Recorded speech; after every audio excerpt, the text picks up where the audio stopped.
first. So we'll go to computer hardware, and then we'll go to AMD processors. Since this is an AMD based system, we'll just go to top sellers. And okay, here we go. AMD Athlon 64, 3200 plus, 2 gig, socket 939. How much? 59 bucks. Sounds good. Add it to the cart. We've spent $248.99 so far. So we have the shuttle with the Athlon 64, and there's our Athlon 64 down here. Oh, actually, no, wait, this will not work. You know why? Because this is socket AM2. This is socket 939. No good. So we'll actually have to go back and go to AMD, and then we'll actually have to choose a socket type. See down here? Actually, I'll do that a little slower so I can show you again. Computer hardware, and go to processors AMD, and then if you scroll down on the left here, CPU socket type AM2. We'll click that. Let's see what we got here. Okay, we got Sempron 64, but we want to have the, there we go, the Athlon 64, socket AM2. How much? 76 bucks. It's a 2 gigahertz like the other one. Single core, but it'll definitely do the job. Add that to the cart. Let's see how much we come up with now. 265. So we've got Shuttle XPC, socket AM2, and we have an Athlon 64, which will fit in here properly. It's got the proper socket. So we are good to go with that. And next, we need to get some RAM. And if you remember from the specifications over here, we need 240 pin DDR2 667/800. So that's what we're going to go for. Computer hardware, and then memory. And then it's what we want is desktop memory. And after that, we have to scroll down to the type. There's our 240 pin DDR2. Let's see here. We should put in at least, let me do that again. On the left here, we scroll down here, and we what I pay attention to is capacity. We should put in at least a 1 gig stick. So we'll click on 1 gigabyte, and we'll see how much that's going to run us. This one looks relatively decent. $91. Add that to the cart. Go back up, and we've spent $357.98 so far. We've got our cube, we've got our RAM, we've got our processor.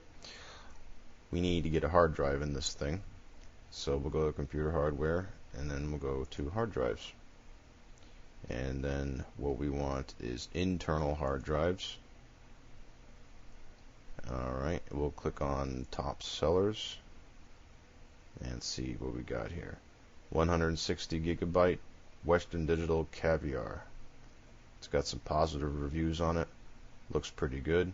You can go bigger if you want to, but this is a budget, so we'll keep it like that. Add that to the cart, and total comes up to $410.97. So we've got the box, the drive, the RAM, the chip. Now, I don't think I'm going to need a a video card. So let's go back and check out that shuttle box for a second here. Go to the specs. I believe it said it had shared. Yes, it's got shared video memory in it, which is good. Now we could put a like for example, if we go to the image viewer for this, and there's a big picture of it, and we look at the inside. There's some of the guts of the unit. Let's take another look. That's the rear of the unit. I don't know if we could actually put another video card in this or not. I'm assuming you could because it's got a PCI. Probably right here, because it's got 2 expansion slots, and I believe one of those was actually a PCI Express. So let me just confirm that here. Yes, we've got a PCI Express X16. So let's just say for the moment I wanted to put in a video card. So we'll go to computer hardware again, scroll all the way down to video cards and video devices. And then we want video cards on the left. And what we want, if we scroll down on the left side, the interface is the PCI X16. As you can see, there's a lot of choices for that, 415. Let's see what we got. Okay.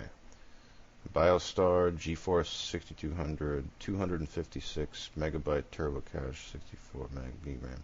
It's probably better than using the shared memory on board. I don't know too much about PCI Express, but it's cheap. It's 32 bucks.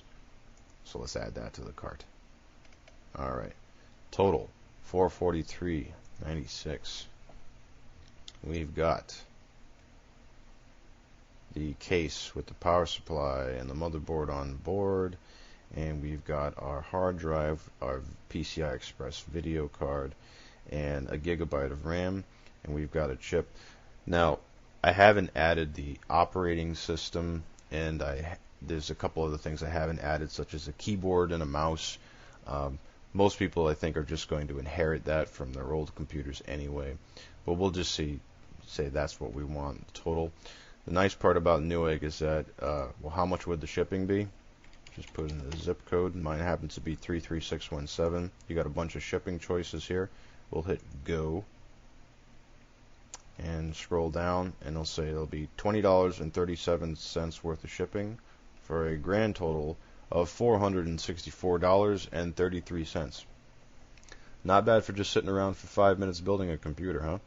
Not bad at all. So anyway, those are the two ways to do it. You can do it the outlet way or the refurb, or you can do it brand new by going to Newegg and just building yourself a box with a bare bones setup.